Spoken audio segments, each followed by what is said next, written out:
Episode 8 of Raised by Wolves will probably go down as being known as the body horror episode because, for whatever reason, more so than any episode, the level of gore and just disgusting things done in this episode were crazy. The opening scene, I was thinking of you, Larry. Marcus carving his face Oh, off because I know I Larry, know you. Larry. Oh, dude, I know Larry has issues sometimes with body horror things, I, and when he's looking in the mirror and you see his teeth and he's cutting it, I'm just like, damn. I wonder what Larry thought about this. well, Mother I was carving. actually I was actually about to call you during that scene or text you, but I was like, he already knows. He already knows my thoughts on this. Mother carving, even her carving into her gut and then taking her eye out and sticking it inside. that was great. All the blood, just blood everywhere throughout the course of that episode. So yeah, the body horror. What did y'all think as far as all of it? I was I was so disgusted. I had to. Well, just the part where he's carving his face is what really got me, because that scene went on for so long, and it was pretty graphic. I was like, at first I thought, okay, he's like recarving his tattoos from back from his atheist child soldier days. I thought he was doing that because he was talking about remembering who he was and everything. So I was like, okay, he's carving his tattoo back in his face. But then he started carving his face off, and I had to take a minute and I had to turn away from that because it started turning my stomach. Yeah, I quite enjoyed all of those scenes in this this episode. I did, the whole face carving thing reminded me of. There's several other horror movies that did it, but you think of like Face Off, like those kind of things. Just the ridiculous premise of legitimately cutting off your own face. It is crazy to even imagine, and to watch it happen was pretty gnarly. And then, like you said, Brian, the sticking the eye in the stomach, I thought that was brilliant. Like, it was so weird and grossly done, but it was, to me, a fantastic visual of what the androids are made of. I mean, a necromancer, the inside, it looks like a cloud. Or what you think of when we see the Matrix, when they talked about, they show all this stuff. Remember in the third one when Keanu, spoiler alert if you haven't seen a movie from 2002, when Keanu gets taken like off in his cross pose or whatever, that's what it looked like inside of her body. So I thought it was a really interesting way to kind of show how some of those other things interact, but it was gross too, and I liked it. Even the medical droid's design was sort of had a disturbing feel to it because it felt. I don't know. There's certain aspects of it that just felt off. It looked like a living crash test dummy. Yeah, and there was I don't know. It just felt uncomfortable the way it was designed. But I think some of that wasn't necessarily designed, but the crash itself, because it looked pretty haggard. Like, it looked like it went through some stuff. And then the other ones that were even the cheap just talking about their or whatever. face. All their faces were the same. Yeah, their face is a little uncanny valley. Where it looks like it's supposed to be a living thing, and it looks like it's supposed to simulate a face, but it's not. It's not close enough to be comfortable. So the body horror, awesome. Welcome to Pulp Mythos. I'm Brian here with Larry and Spencer, and we're going to be talking about episodes 8 and 9 of Raised by Wolves because they love releasing 2 episodes at a time. So we're going to talk about both of them. So you get full spoilers for both episodes. If you haven't watched both, don't listen because we're going to jump all around. If you have not subscribed, please subscribe. There's only 1 episode left to Raised by Wolves, but we do we talk about the boys. We do Lovecraft Country. We have a lot of content coming out in October, November, December. So hit subscribe, hit the like button, leave a comment. We've had a lot of great comments. The last video we did for Raised by Wolves, I'm gonna try and say it's YM Sharp 1492 Sharp. Left one hell of a comment. I highly recommend reading it. It's definitely worth your time. Larry, did you have a chance to read any of the comments? I haven't read the Oh, comments. okay. Well, when we're done with this, you need to go read that one. It's amazing. So yeah, leave comments. We love interacting with the audience. So you know, this series, it's amazing to me. I'm a big fan of dark fantasy, and Berserk is an anime that I'm into, and it's amazing to in the Souls series of games. This show is more close to that than any other live action show I've ever seen, and this is a science fiction show. And it blows my mind that the tone and just how the story is told. What do y'all think in terms of the style of show it is? I Yes, it's a sci-fi show, but damn, it's some like dark fantasy stuff too. I'm not a huge fan of Warhammer, and not because I dislike it, just because I'm wholeheartedly engrossed in like D&D and stuff. But when I think of Warhammer, that's what this. When someone mentions it, that's what this reminds me of. Where it's still has a ton of fantasy elements, but it's very engrossed in sci-fi as well. And like you said, there's the clerics, and then there's the religious people fighting. But on top of that, now you have a godlike android who's Virgin marrying it, and it's very D&D ish. Yeah, But at there's a lot this, of fantasy elements mixed with your sci-fi, and when I originally saw like the clerics and everything, I was like, okay, well, how well is this going to work? And I wasn't quite sure about it, because they do very much look like traditional clerics, but this show manages to blend it in an incredibly surprising way that works. Because I couldn't picture it in my head from day one. Because you have a very like far future, looking setting, and yet one of your factions is straight up in medieval garb half the time. Like your clerics and things are dressed like Knights Templar.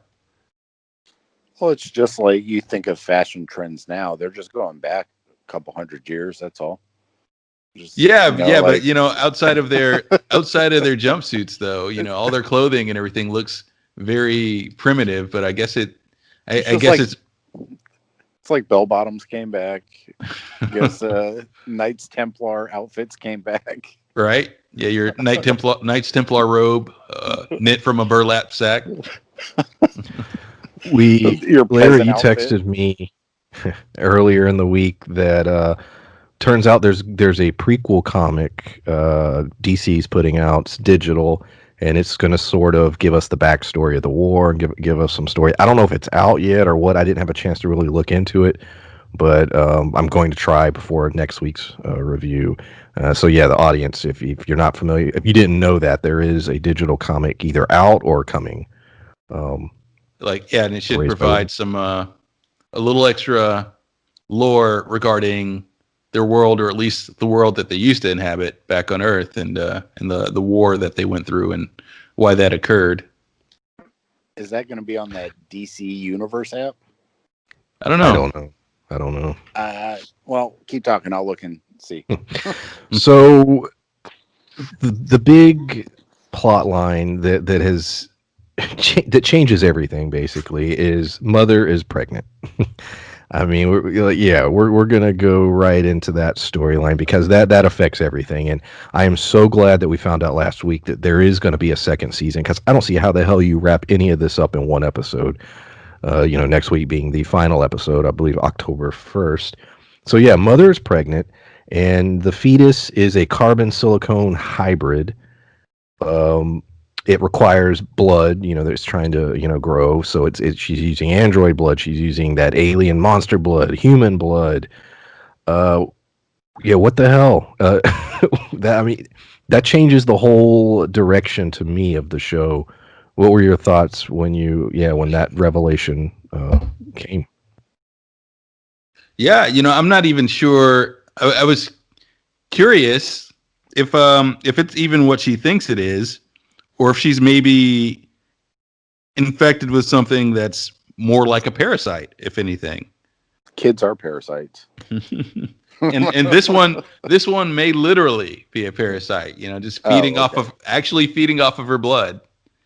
Which is why you it just seemed odd, and it was out of nowhere. And it could be the tech she's made of, because not even the Mithric cult understands the tech that she's made out of, or it could have been something new created by whatever the AI is that she's talking to in the pod.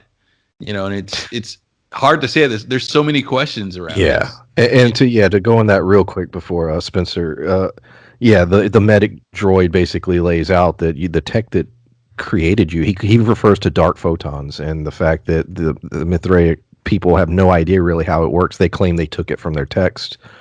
We don't really get the backstory of that. We don't really know. And then she was told in the simulation by Campion Sturgis, which we assume is a memory, although we have a theory. Spencer, you can go into it. We talked about it before we started recording. It's either A, he had a plan, which basically he says the children were not important. They were just practice for the real child, which is what you have in you.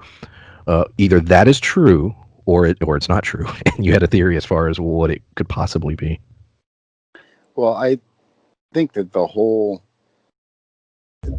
this necromancer thing is able to create not just matter, but able to, use sonic weapons. She's able to heal. She's able to do all these things.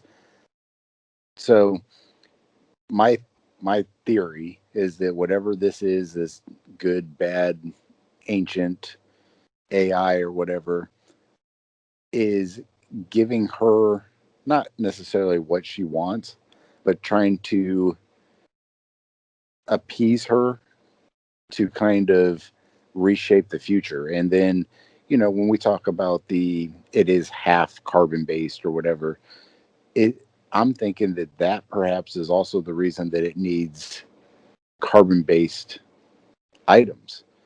But Yeah, that I I, think that's what. Yeah, they but were I implying. also, prior to her finding out that she was pregnant or prior to her stomach hurting or whatever, she kind of, after she got shot up real bad, she was being odd.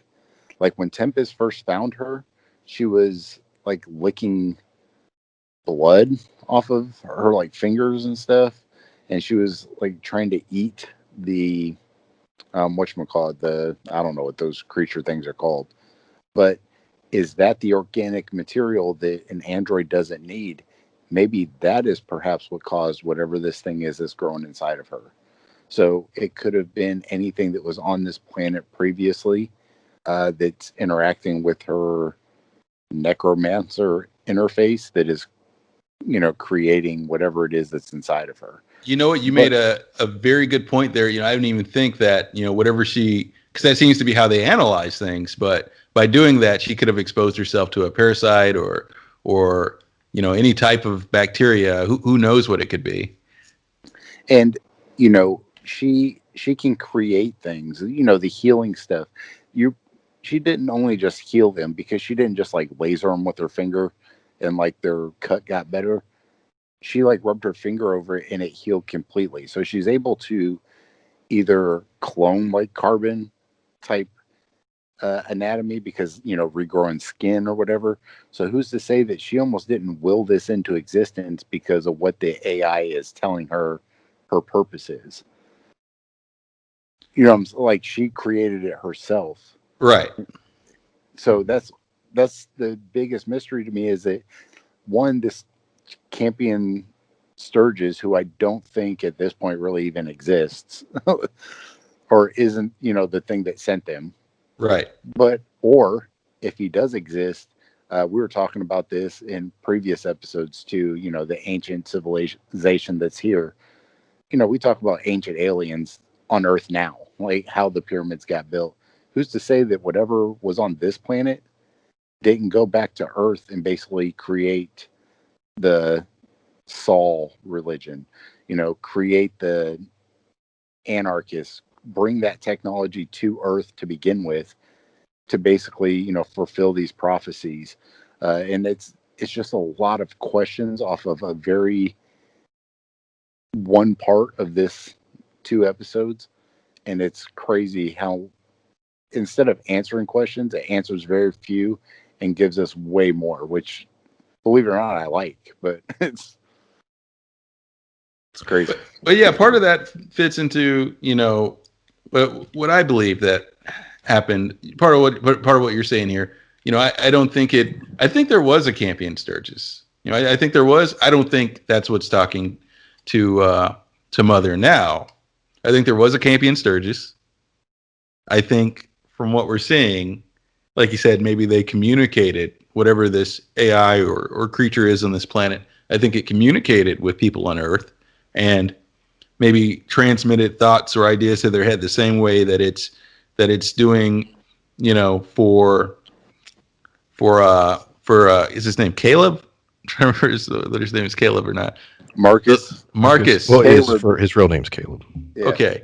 Yeah, because they give him two different names. But, yeah, whether this thing communicated with people on Earth the same way it communicates with Marcus. Because the prisoner that they have, who has the helmet on, he claims that something spoke to him. And they weren't even on the planet at that point. They were still in space. Who knows how far away from that planet they were when the thing was talking to them. So if it can speak to him mid-transit, then what are the odds that whatever method of communication and manipulation that they're using can't reach Earth and that they haven't set this whole thing up? That they didn't just whisper in someone's ear back on Earth and have them create the necromancers, and that's the reason why they don't understand how they created them. Yeah, it wasn't their idea to begin with. It was somebody else's. Right. They're just executing somebody else's plan. And meanwhile they think they're hearing the voice of God. Yeah. I mean, it's clear. It's pretty clear to me these episodes more so than it was in the past. I'm almost 100% sure there are two opposing forces. Yes. And because there seems to be two different sets of goals and how these forces are interacting with everyone. Now, what their goals are, I really have no idea. But I am pretty positive there are two different forces. And the one that has her pregnant, like you said, whether or not that was actually Campion Sturgis' plan, whether or not that simulation was telling her the truth, or whether or not it's just using him as the communication, to convince her to do this, and it's being manipulated by something else. That I don't know. And I don't know if we'll find out in one episode whether it's the case or not. I don't know. We'll see. Well, just like we talked about with Perry Mason, if they would have cut out, 3 minutes, it would have tied up the story. He may, because he knows a second season is coming, and might do the opposite. So Ridley Scott may have answered a couple of these questions, and he may actually cut those scenes out to leave those questions open for season 2, kind of do a reverse kind of thing. Yeah. I'm curious how long the episode's going to be. 6 That's hours. a big one. Yeah. Well, I mean, at this point, So the way we they're get- dropping things. Yeah. We get sort of the redemption of Hunter. Hunter, his story arc over the course of the 2 episodes is that of helping father. It's partially a survival thing too, because at this point he realizes Marcus is insane, and so, but also he seems to genuinely care about father. All the kids seem to care about mother and father. That's something that happens by the end of episode 9. But he discovers that the tapping is in fact Morse code. I forget, one of you called that last week. I don't remember which of you said it in the I review. said it was but a song. Larry said it was Morse code, I think. There you go. Well, Larry Yeah, I was think right. that was it. Yeah. So he was, in fact, tapping Soul is the Light, which turns out to be the password to access his memory. Hunter does this, and we get a lot of scenes between the two. They end up escaping. One scene in particular that I want to highlight with Hunter and Father is Marcus is flipping out. The kids have escaped. Sue has escaped with Campion. He's trying to find them, and he's blaming Hunter. So the structure that he used to burn the Eminence alive, the other Eminence, he takes Hunter, sticks his arm in, and nothing happens. Even though he shows that it does in fact ignite, and like we've seen it burn a person alive. They believe that Soul was protecting Hunter because he was telling the truth. Clearly, there was something going on there. I think that's one of the forces at work that manipulated that situation.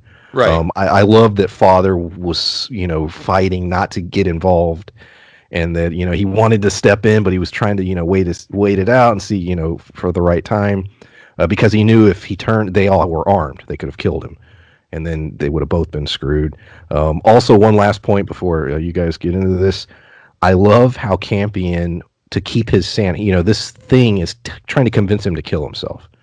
To keep his sanity, he's reciting the jokes father would tell. I Yeah. love that. I thought that was a beautiful thing, and I love the him meeting back up with them at the end. So I know we bounced around a lot, but specifically Hunter, father, and father was such a badass. He's standing in the woods with that fucking battle axe, and he's I'm just sitting there like, man, so cool. But yeah, Hunter, father. What do you guys think?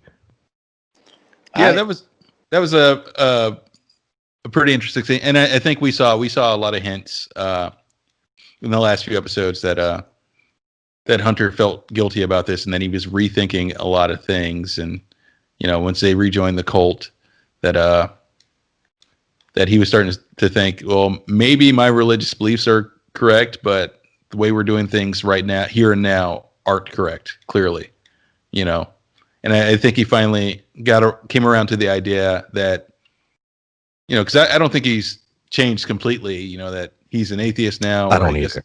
that he doesn't believe in soul. Yeah. I just think he thinks that their leadership is wrong, the way they're going about things is wrong, and I think he's changed a little bit, and we saw hints of that happening. That he was going to mature, awfully late, but he is. I mean, he's looks like he's damn near a grown man. Like, but Well, I think that when we talk about stories of redemption, there's certain acts that become unredeemable. Uh, and I've said this in other reviews when we talked about the Deep and the Boys review and stuff. There is things that give you basically explanations. Doesn't make it okay, but you at least kind of understand the character. But in this, Hunter never did really anything that was unredeemable. So that's in true. these last couple episodes, watching him go out of his way to kind of redeem himself and help Father, it made me, because I hated Hunter. Like I was just like, God, that kid's such a dick.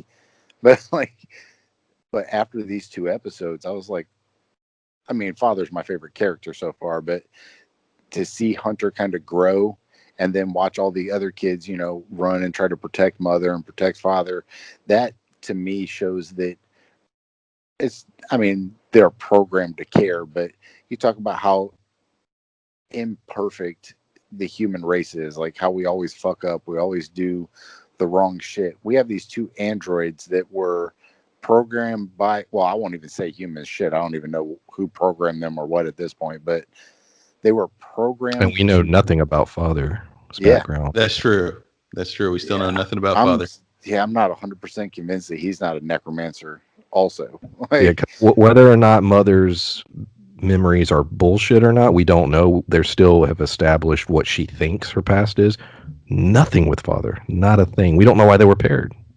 yeah, but to see how they treat the children to me is not only it's refreshing because it's kind of this heartwarming thing, but it's crazy to kind of see they're programmed to watch after these kids because they feel like they're their kids, and then all the questions that Mother had for Sue about why do you care about me, I'm not your family, why do you care about these kids, they're not your family. But those kids weren't Mother's family either, they weren't Father's family. So Exactly. to see how much they cared for those people just because they felt like those kids needed their help, I loved it. And to watch Hunter come around and help Father, I thought was really heartwarming. I liked it a lot. Well, Like you yeah, said, and Brian. with Hunter, he had a few more issues to get over with. Because he was raised to believe that he was better than most of the other kids because his father was a cleric, so he's a part of a higher class as far as he's concerned. So and that was the part that annoyed me more about his character earlier on. That he literally literally thought he was better than the other kids, just because he was born into a more privileged family. Like, but seeing him make this turnaround, but like you mentioned before, he didn't do anything irredeemable. And seeing him make this 180 and kind of learn from his mistakes and kind of see that, some of his decisions weren't the best decisions. Uh, it's forgivable. It's not in a place where, like you said in our boys review, not where the deep was. It's not a Theon Greyjoy level of betrayal. Yeah. Um, we get a lot of Sue, more so than we have in the past in these two episodes. And I'm glad because there have been some episodes where she was sort of, I don't think as well, not as I'm not saying as well written, but just sort of have a minimal part. And there were times where I thought that her character should have been doing more or saying more. And in these two episodes, she shined. I thought so. She escapes with the children. She takes Campion and Paul, other kids, and there's a really twisted scene. I was going to talk about it a little later when we get into Marcus, but I'm going to talk about it now, where you have this very um, domestic sequence of domestic abuse, basically. And he throws her in the thing to lock her up, and he's yelling at his son, he's yelling at her.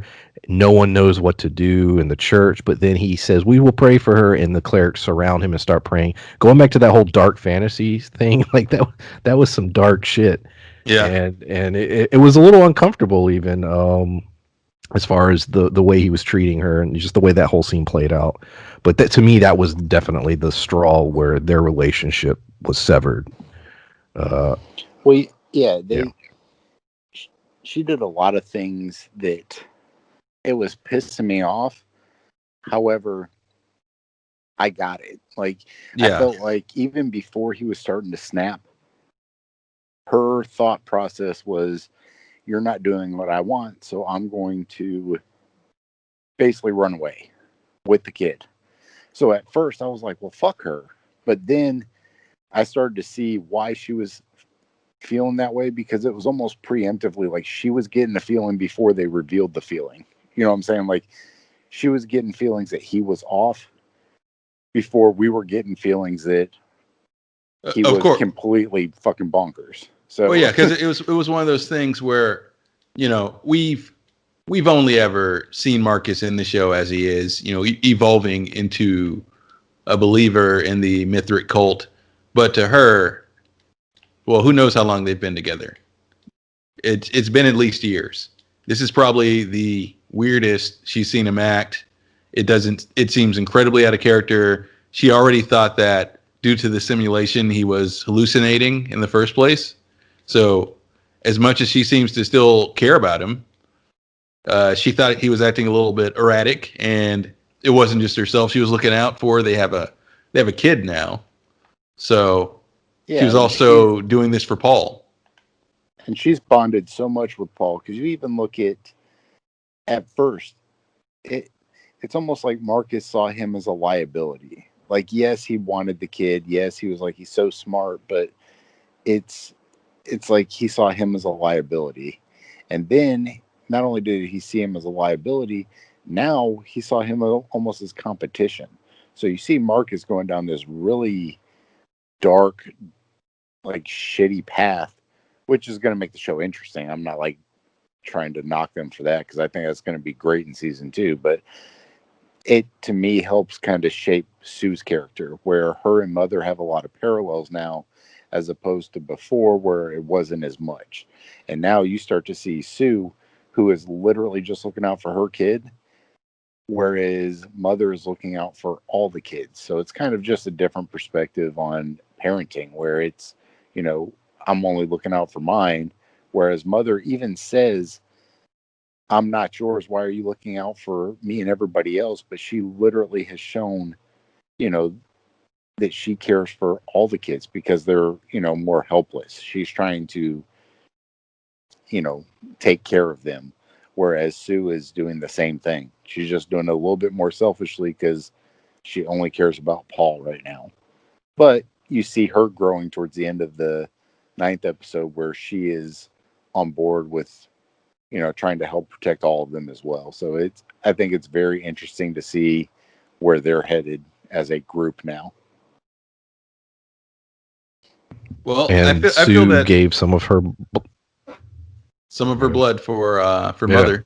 Yeah. Yeah, so now it's an atheistic uh creature crawler ortho. It's got so much weird shit in it now. I don't know what it's going to be. Like, but yeah, I see it. Well, I see Marcus as not seeing his son as a threat, but I think he saw Sue as more of the threat. And, because he's talking earlier, he's asking Paul when he stops him, he's like, is your mother behind this? And he sees her as trying to step on his plans, and he's trying to get her to believe. I feel he does want the whole family dynamic. I think they both want the same thing. Well, Except he thinks that he can convert them to the cult. Well, her mother, because he knows his son is devout. Like, but yeah, the only reason I say I think that he sees Paul as a threat is a couple episodes ago he talked about how he feels like the prophecy is about him, but after they basically built that whole church because of something Paul built, he suddenly started being very more cold towards Paul and a lot more abrasive. Now, they show that it's partially because Sue's trying to take him, and it's implying that that's part of the reason is that he's trying to get information from him. But I also feel like he sees Paul as a threat to his fulfilling the prophecy that this thing's been whispering in his ear that he felt like he was the chosen one. you make a good point too, because that may be going farther than I initially thought, because in this episode he did refer to himself as a king. He said that Soul chose him to be king at one point in the last episode. But back to what you were saying about Sue earlier, Brian. I agree with you that she's not poorly written when she does have something written for her to say in the first place. It's just that she hasn't been shown to have much of a personality yet, in my opinion. Yeah. You're Yeah. not seeing a lot of sides to Sue at least not until this episode. Until now. Yeah, they finally. Yeah, I think her interaction with Mother was some of her strongest stuff because now you're starting to get the character a little more. And before it was very much just she was just basically almost following order. Whatever Marcus said was what she did. And and then I also what you said, Spencer. Her plan was sort of dumb because Yeah. you're right. It's like, ooh, the three of us are gonna go do what? Oh yeah. So this was the first time where I was like, okay, I was rooting for our Sue's story made sense. The character made more sense to me, and we learned a lot more about her. We learned that she was going to be a suicide bomber. We learned about that in like a couple episodes ago. We learned that she miscarried and that she was unable to have children, and so that's where her connection with Paul is even stronger. Um, and like you said, there's a lot of her giving her blood to Mother in order to help that child be born, and that's a piece of her now. So there's a lot of more dynamics with the character now in these two episodes than And there had been. and I love the fact that not only are they basically creating the characters, they do it without basically overloading you. Like we learned so much about Sue in such a short period of time because she hasn't really been developed as a character just yet, which I think is on purpose. I think they, you know, wanted to kind of confuse you about Marcus, make it not sure what's going on, and you know, I think it's very well written and it's done with a purpose. But now, we finally learn about Sue, and it takes like zero time at all to get her entire background and character developed and hashed out. And now you're just like, oh shit. Like you learn so much about her. And There still has to be more though. There's got to be more oh, layers there. I don't disagree. I'm just saying how well fleshed out the story is that they're able to get you to feel for a character in such a short period of time who prior to these two episodes I didn't much care for her. I was like, God, I was That's a like good point. irritated by her. Because And with her plan was so bad. Her plan yeah, was so bad, and she was set on it that it would just the three of them would just run off, and I guess as far as they know, be the last three surviving humans until eventually the cult found them, or they just kind of died out. they had babies with the weird crawling things. I don't Yeah, with the know. the humans from I Am Legend. Yes. Yeah, those little Yeah, things that that's are crawling around. that's sort of what they look like. Yeah. So we get another storyline which went in a very bizarre direction. Tempest finds Mother, and like you said, Mother was afraid that she was gonna hurt Tempest to take her blood. There was I think I wrote in my notes, vampire. There was a portion where Mother was almost like this creature that was, uh, demanding blood, needed blood. But then the prisoner, or as they called him, I think this is the first time they named him, Otho, um, Tempest's abuser, who is still alive, just hanging out, reciting his scriptures. uh, Mother decides that she can use him. She can utilize him as a blood bag. Basically, she needs the blood, and that goes horribly wrong because he somehow is able to reverse the flow, absorbing her blood and becoming Bane. Basically, he's jacked. He's got the veins popping out. He's super strong. They're stabbing him. They're doing all kind of shit to him. Nothing's hurting him. He grabs Tempest. He's taking her away, and then one of the I always forget the girl's name, but one of the girls who we also need to talk about the tooth. Uh, she uses the she finds the tooth of Romulus, which is a religious artifact, and she feels it's important, and it gives her the courage to help Tempest, and that Tempest basically takes the android's head, flings it over the cliff, giving, was it 10 feet or whatever the amount of feet it needs to be before Yeah. it sets off the helmet, and it crushes the prisoner's skull, killing him. Lot to unpack there. I know it ran through all of that, but basically, as far as what the hell happened to him, how did he get so strong? How do you feel about the conclusion of this particular storyline, and what the hell's up with the tooth? Well, Well, the tooth I don't know, but the other parts, when Ortho, I don't know if he figured out how to do it on his helmet. Basically draw in blood instead of draw out blood. Do I'm you not a think a hundred. voice? But real quick, I'm sorry. Do you think a voice told him how to do that? Probably because prior to everything, he cut the head off of the leash and put it in a bag.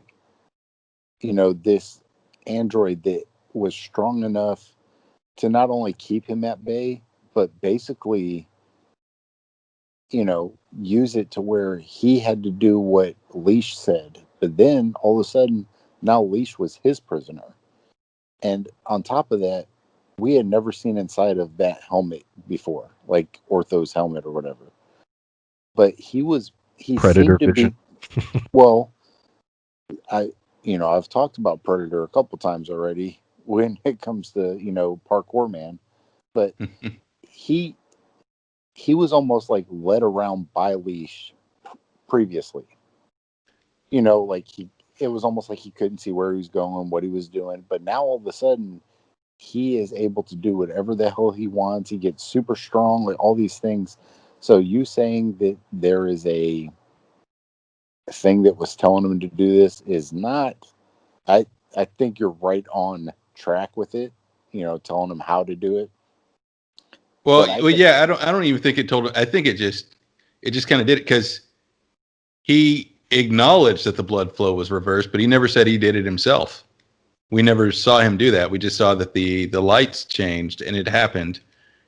It could have been something that affected Leash, or it could have been something that affected him, uh, or it could have just manipulated the helmet for all we know. But I really don't have any particular clue. I do think it was like one of the two forces we're talking about. But I do have What? some lore on the tooth that I'd like to mention. Okay. Yeah, Before you I mention it, I just Okay. wanted to say that clearly, Brian, when you talked about two forces, to me, this was an excellent example because one of the forces is trying to give her this carbon based life form baby while the other one's literally trying to take it away. That's a good So, point. Yeah, there's a. It was clearly two separate forces kind of warring over whether this baby should be alive or not. Like, but tell us about the but tooth. but yeah, the tooth, because she says that it's like you said, the tooth of Romulus, and I'm surprised you don't know this one. I Uh, do. I just didn't. oh, Yeah. Go ahead. the the lore behind I Romulus didn't know how and much I wanted to die. Raised by Wolves is I was gonna the say yeah, title it's the is title, you know. it's all in there. Yeah, Yeah, I just didn't know. the legendary, well, Yeah, the go. Roman, according to Roman mythology, the founders of Rome, Romulus and Remus, were raised by wolves, and I'm not sure how it fits into the title so far, but yeah, these two orphaned brothers are raised by wolves. Come to power and manage to found Rome, and which brings a good question. Like, is that going to play into the title in any way? Are we potentially seeing? Oh, you go ahead. Some have because I have read a couple reviews that have speculated that we were using the Cain and Abel analogy, but that's Yeah, not as accurate. It might be Paul and Campion are Romulus and Remus. yeah, that's where I was going with that. That it may be Paul and Campion as Romulus and Remus. Well, and we talk about what's crap. Never mind. Hold on. Saul's the personification of the sun in ancient Roman religion. So we talk about Roman, Romulus, and everything else. Like Saul is the god of the sun in the Roman religion. Yeah, I know. I didn't know. It's like I get all that stuff. I just don't know how to place it in terms of what is the significance. Yeah, I don't know why that I was like, matters, but it I is like because this Roman thing. It's weird. because are we, and maybe the next episode or maybe even that comic will go into it. Are we saying that story? Um, because she said the tooth of Romulus, so I was like, some of those Roman stories. Are we saying that that's true? Or you know what I mean? Yes. I just don't know where they're going with this. Are you saying it's not true? Because It kind of fits also because Paul, since they were in the simulation and on their way there, and once they land there, he keeps having these visions of a city that they'll build. So I feel that kind of fits in the whole Romulus and Remus myth True. because yeah, they found Rome. Good point. Yeah, yeah, and now it wasn't till the moment she said she was pregnant, mother was pregnant. My immediate thought was, oh shit, mother's gonna die in the next episode, and the child will be an orphan, and that is I thought that too. the problem. Yeah, that was one I of was my thinking thoughts. that as well. Yeah, Um, so yeah, what do you think about? Yeah, y'all think that may be the direction this is going? that's a strong possibility. By the end of this season, she may not survive the end of this season. Well, and that's what I was thinking too. Is that now we already have Marcus Caleb as a potential prophecy person. You have Paul. You have Campion. Now you have this crazy half breed. Number 7, Yeah, call it. this half human, half android breed of person thing. It's a As Borg. a now, so now we have like 4 or 5 different possible orphan people that could be this or prophecy or because hunter. they would technically be siblings. Just thought about this. Um, is Campion and the child number 7? Are they Romulus and Remus? I think more likely it's Paul, but Could that's be, a could be, possibility. yeah, it could be. Well, let's go real quick then into let's jump into the Paul hearing voices. Paul. Well, is it Paul that says he believes that the child is important? I believe it was Paul, right? Yeah, he said that. So He said he the all of a child sudden, will change everything. so he's all of a sudden saying, "Hey, this religion stuff's legit, and this is part of it. This is a part of Soul's plan." And then he is hearing voices. So that, they do the same thing they do with Marcus, where they show us that, okay, now all of a sudden Paul's hearing voices, and Paul goes and destroys these, basically like tarot cards. Larry, uh, go into the tarot card thing, because we talked about it before, and you caught a few lines that I actually missed, and we'll talk about those, what you heard, and then let's talk about that insane vision that Mother had when she was holding one. Yeah, yeah. With those cards, when they find those, Tempest looks at them first and says they look like tarot cards from Earth, and Otho mentions that they look like the ones destroyed by the ones used by the cults that they destroyed on Earth, which implies there were other religions. And in my opinion, if there were other religions and if they had cards similar to these cards, with depictions similar to what these cards were, perhaps there was a force similar uh, to to Soul or whatever the AI is that's guiding them and making them believe in Soul, that also guided these other cults. Which is kind of plays into what we've kind of seen throughout the series, that there's two separate forces. And if people were hearing Soul's voice on Earth, what's to say they weren't hearing another, and that Soul's cult just wiped out the other cults? God I and the think. devil. Well, I think that seems to be a ongoing theme for the show, is the opposing forces. You look at Paul and Campion; they're becoming opposing forces. You have Marcus and fuck everybody else At as one opposing point, Mother and forces. Father. Yes, Mm-hmm. and then you talk about like the Romulan and no, That's true. The atheists, the Mithraics, you're right. At every turn, you can say there's always been sort of two opposing forces. There's a great line. I'm sorry to interrupt you, but it just popped in my head and I didn't write it down.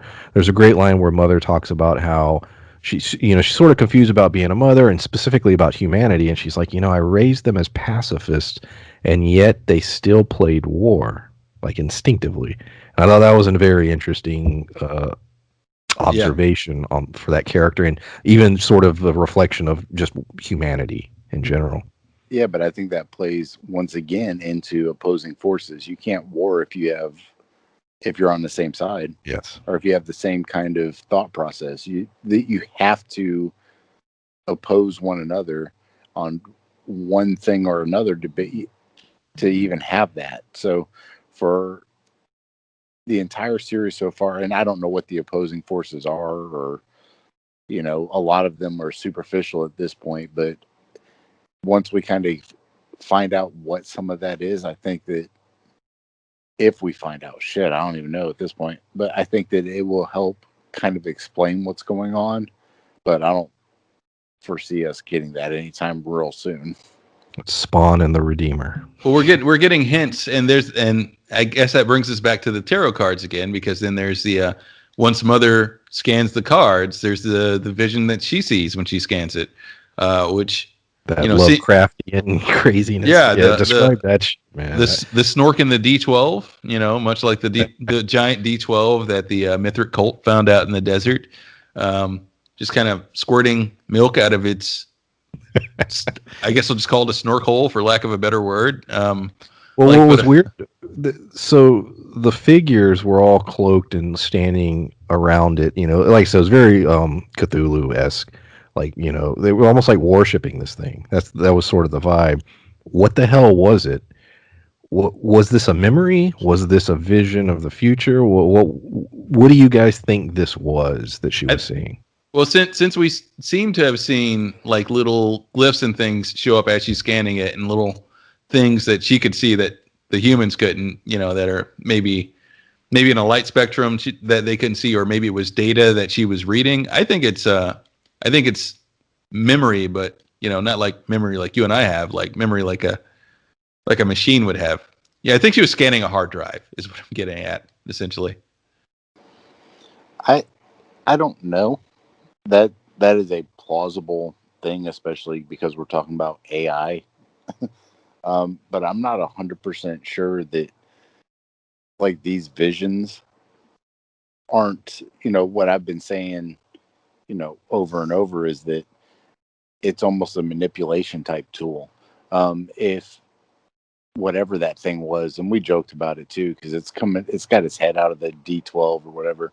What happened if that thing just kept growing and getting bigger and bigger and bigger, and that D12 is that same D12, and the little hole that's in there is the part where his head was sticking out initially, and this giant being is sitting inside of that D12 now. Just it's his turn in the barrel, but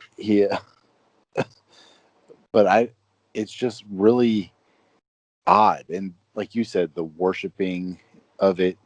Who's to say that, we talk about, oh shit, excuse me. But, that not necessarily that's the big thing in charge, but who's to fucking say that's not? That's why maybe it was being worshipped.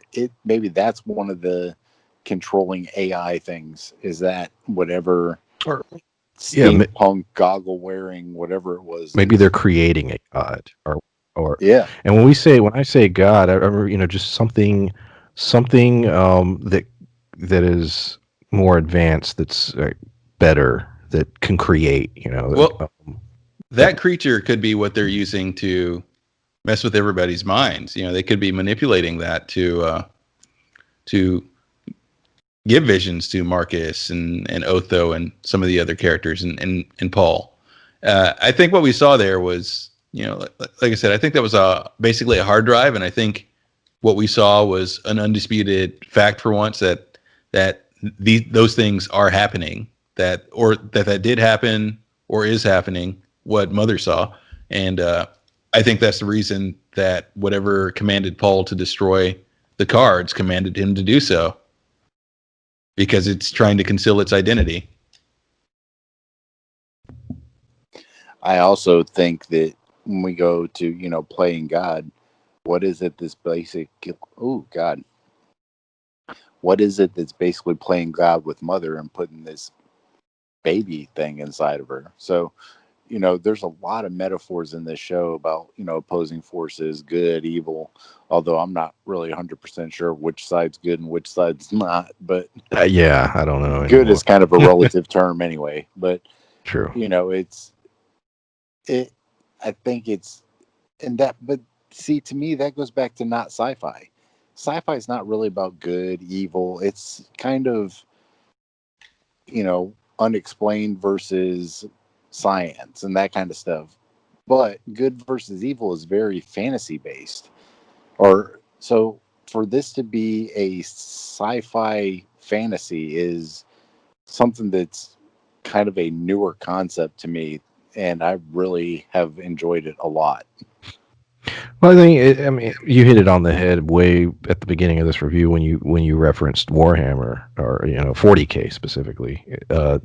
This feels like that. There are elements of it that remind me of that, but and then we were talking about like Lovecrafty stuff. Marcus is going insane and having these insane visions of carving his own face off.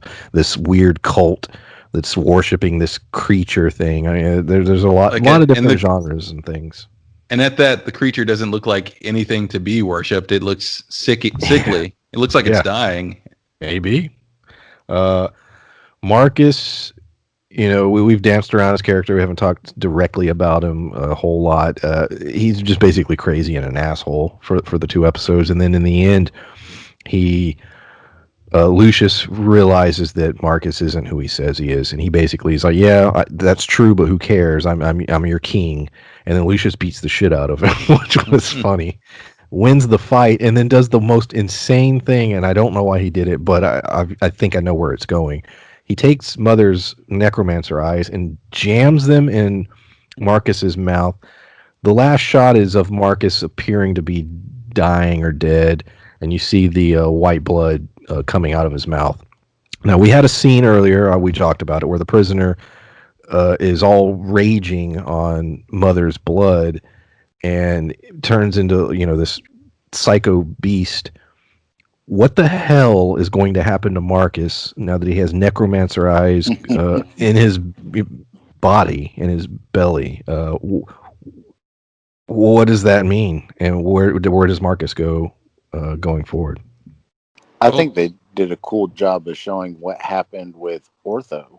Like, it's the fact that he was getting blood from a half fetal thing that was half android, half carbon based, and look how powerful he got. How powerful is Marcus going to get if those eyes somehow do something inside of him? I mean, Jesus, is he going to become like half necromancer, half, you know, atheistic warrior? Like, I don't know. It seems like it's a very dangerous uh, concoction of characters that well, it's yeah, going to fuck some shit up. yeah. It seems like through his ignorance that he, while trying to kill Marcus, that he may have deified him because now it looks like he beat Marcus to death in the desert, and Marcus is gonna walk back into their village more powerful than ever. It's gonna look like he truly is Soul's chosen when he gets back. Because I seriously doubt he's dead. I seriously doubt we start next episode with someone wandering across Marcus's corpse, and that's the end of it, or that we'll never see the character again. So Yeah, the fact that clearly, the eyes is to me what gives way that there's more plans for Marcus. yeah, that, and we got the, like you mentioned, the foreshadowing with Otho and what happened with him. So there's a pretty good chance he just empowered Marcus, and this is going to play into his hands even more so than the previous prophecy did. What do you think about the fact? I know I've brought it up many times. There's one episode left. Uh, it's a lot to go into, but how do you end a season that how how do you end a season where you feel comfortable and like, yeah, that was a good set, full story, and yet also set up season two? I, as of this moment, don't see how the hell you comfortably wrap up one season. I could be wrong, but I don't see how it's done in one episode, especially if it's an hour long. Do you think they were always writing it where they had to have a second season? If they didn't get it, you'd just be screwed and wouldn't get the answers, or do you think there's going to be some actual closure to some degree with the next episode? I Yeah, Go ahead, Larry. I think that's how they did it. I think they went in there with the idea that there has to be a second season. I think they wanted you to be angry if there wasn't a second season. Because I think it's very much written in the way of a lot of things that HBO unfortunately has to cancel for various reasons, like a Deadwood, where you'd go, that's it. There has to be more to this, and if they didn't get another season, you'd at least that those people who were fans of it would at least want something, another season, a movie, a You'll get book, a movie in 10 anything. years. Yeah,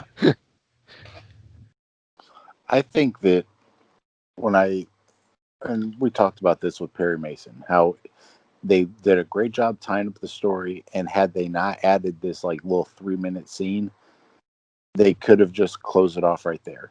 But I think that this may have originally he may have originally set it up to where he answers a lot of the questions and leaves a little bit to question, because just like in his horror movies, there's like a little scene towards the end and you're just like, holy shit, is it still really there, or did this really happen? So I think he set it up initially like that. However, you could cut out, like, maybe he answers the scene, like, who is really chasing them, maybe he answers that, but now instead of answering that, he could basically edit that part out, knowing he has a second season to basically cover other shit. So I think that some of the answers we were going to get, had this just been one season, we're not going to get now, because he's going to save them for season two. Do you think it's 1 hour? The season I would finale? say 115 is You what I'm think going to guess. 15? probably. What if it's 45 minutes? I'll go, what the hell? That would be where he cut the 20 minutes of stuff off, the 20 minute of answers. We basically gone through everything. I do want to say I saved it for the very end because I bitch about it every single time. I know I brought it up briefly at the beginning, but I want to bitch about it right now. I know this has gone long, but if you're still listening, thank you. Um, I still do not understand, and I'm completely confused by the release schedule of this show. I don't get it. I looked to see if they had anything major coming out on HBO Max anytime soon, and I didn't see anything. So why, this could have ran throughout the month of October had they scheduled it one per week. I understand the 3 episode drop at the beginning. That's fine, but to do two a week every week, I don't understand it. It doesn't make any sense to me. We know that the show grew the second week by 50%. We know it's their number one original content that they have up, and obviously that led to the green lighting of a second season. Do you guys have any thoughts or theories, or have you enjoyed the 2 episodes a week? What are your thoughts on it? For me, I hate it. I wish it had been one per week. But I don't. I don't what do y'all feel necessarily about even. that?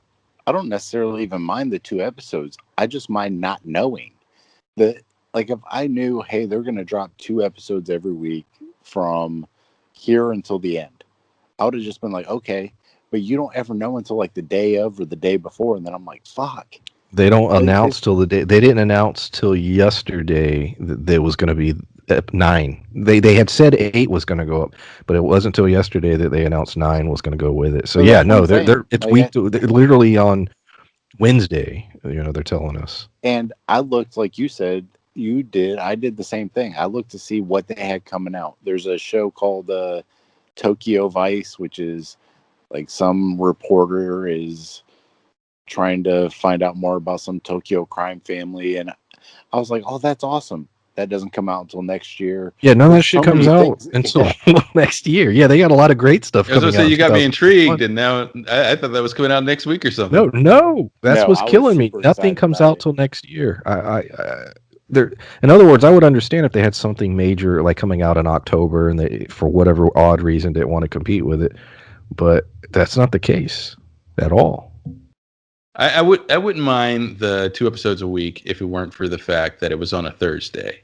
If it was on a Friday or a Saturday or fairly early on a Sunday, sure, that'd be fine. But the fact that it interrupts the work week, I really don't see what was behind it. And What the thought was behind this. and the episode structures, 8 and 9, every episode's been this way. They're structured in a way to where most of them have sort of a cliffhanger ending. A big sort of oh no ending that makes you hooks you to want to see the next episode, which tells me it was always intended to be one per week. That seems to be the feeling I get when I watch these episodes. But Yeah, I there's don't no I way don't know. for it to not be set up that way if they're doing a cliffhanger literally every time. Now, do Because you think it was maybe to like pad the number of episodes for a series that they have out on HBO Max? Like they felt like maybe they didn't have enough content out. So, but even then, doing that one a week would have been fine. So I one a don't week. understand. The only thing, I mean, you're on track there. Maybe their thinking was, hey, because starting next week they can start advertising. Hey, watch all of Raised by Wolves on HBO Max. Well, that's true too. We So think of maybe that was their thinking. you think of October people 1. like streaming stuff and basically binge watching. People are right now because I was talking. I had some safety course thing I was at this week, and I was talking to this guy who works at another facility about Raised by Wolves. I was like, "Yeah, I got to go watch this on my lunch break," and he just started laughing. He's like, "Is it good?" And I was talking to him about it very shortly because I didn't want to spoil anything for him. And he was like, "You know what?" He's like, "I think I'm going to check it out, but I'm going to wait till it's done." And that, yeah, Which yeah. And that's true with streaming services. You often hear that from a lot of people. You'll get and sometimes I'm that viewer where I say, yeah, I'll check that show out when it's done because I don't know. It sounds like there's a lot going on there. It sounds a little convoluted. So I want to make sure they can stick that landing, and maybe they're trying to rope that person in. And they and that might very well be what it is because you're right. October 1st, they'll be able to announce that. Hey, you can watch all of Raised by Wolves right now. And you can, I think they have that free, they have a free trial going right now or something. So maybe that was part of it. I don't know. I think it's like $11 also you can get. Some kind of deal, discount or something. Yeah, I was like, motherfucker. uh, So I have one more big question okay. regarding the show. So it's kind of set up, especially if Marcus is alive. Otho's Marcus is potentially alive or can potentially be saved if he's on the verge of death. Otho's helmet is available. We know it has like a blood pump on it or whatever. Uh, do you see Marcus, much like in his vision, winding up in that helmet? Do you think maybe Sue wanders across him or Paul and kind of puts two and two together that maybe if we can pump Otho's blood out of him into Marcus, we can save him? Like maybe that's how they save him, or do you see any other method of him winding up in that helmet? Because that was in his vision too. He still has the scalpel on hand. Those things that still could likely happen. I think that the some of the visions aren't necessarily like 100%. I think they're more like metaphorical visions as opposed to like 100%. This is what's going to happen in the future. So I don't know that the helmet is going to play a big role. They would have to find somebody to fix that motherfucker because it's smushed all the way in. Like it's so to be able to reuse that helmet would be. I don't think that that's necessarily unreasonable to believe that they would use it because, like I said, with the predator vision type thing, they may use it to help spot the ninja man that's flopping around. But I don't know that they're going to use it to heal anybody because I think that it's pretty out of uh, out of commission at the moment. That thing smushed all the way shut.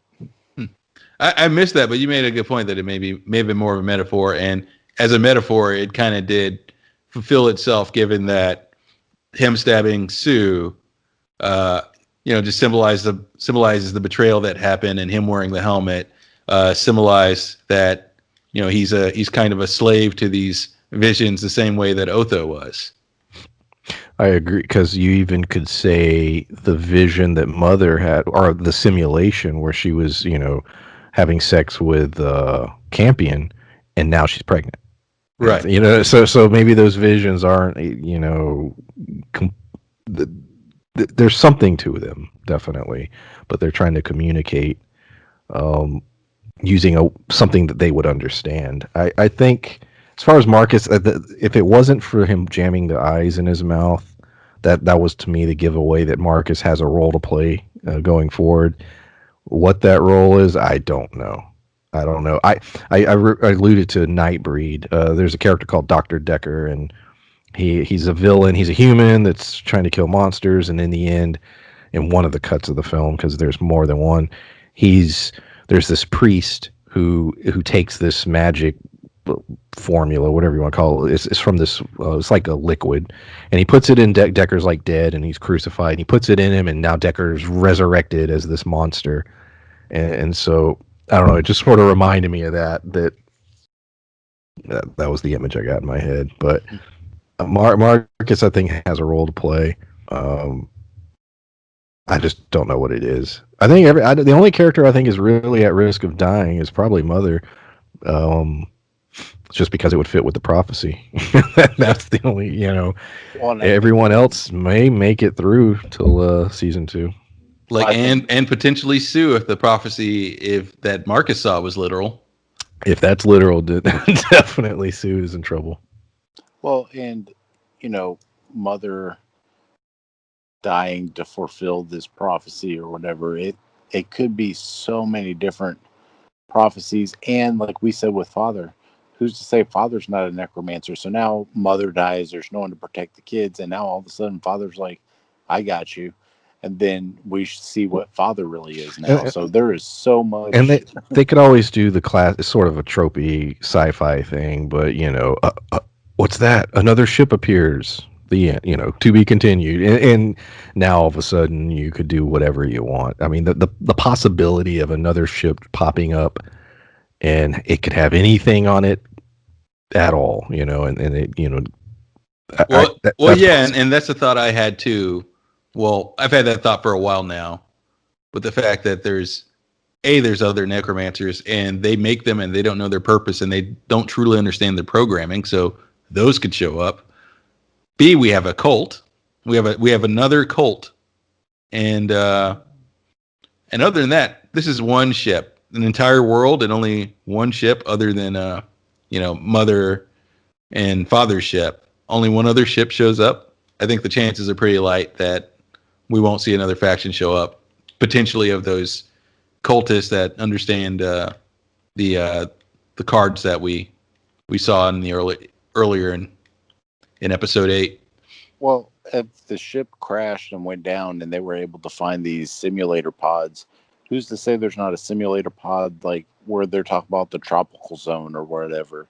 Who's to say that there's not people who are on that ship who died but are or not died, lived, but who are in different parts of this earth? Sue talked about the tropical zone. Who's to say somebody's not there already because the ship, basically came apart in the atmosphere. And from that point on, who's to say that there's not people from this ship spread out all over this world at this Well, point? the fact that yeah, we're gonna have a whole nother season, and as you said, most of the cast has been killed off. So, there, if you're gonna have a whole nother season, I would be shocked if there wasn't a whole bunch of more characters introduced one way or another. It's going to be the space worms and the I Am Legend critters. I feel it'll be like we'll get a little more knowledge and lore about the creatures on this world, what inhabits it, maybe the AI, and that we will potentially see another cult show up or another ship of some kind. And we didn't even talk about the hole. There was no holes in these last two episodes. That's true. That's the one. First This is the time one we time they stopped didn't talking focus on about the, it. Yeah. but I'm still curious about that. I was just going to mention. I was actually about to mention the holes, believe it or not, because I still find that to be one of the biggest. Well, maybe not a plot hole because she's focused on protecting the kids. But if she is, and if she's trying to find a suitable environment for them, I'm surprised Mother hasn't explored to see how far down those pits go, or maybe flown off to the as close to the tropical zone as she can to sort of see if there's any other life or anything that may be a threat to them. Especially after they had new creatures show up out of nowhere. Yeah, true. Um, so yeah, I think we covered just about everything.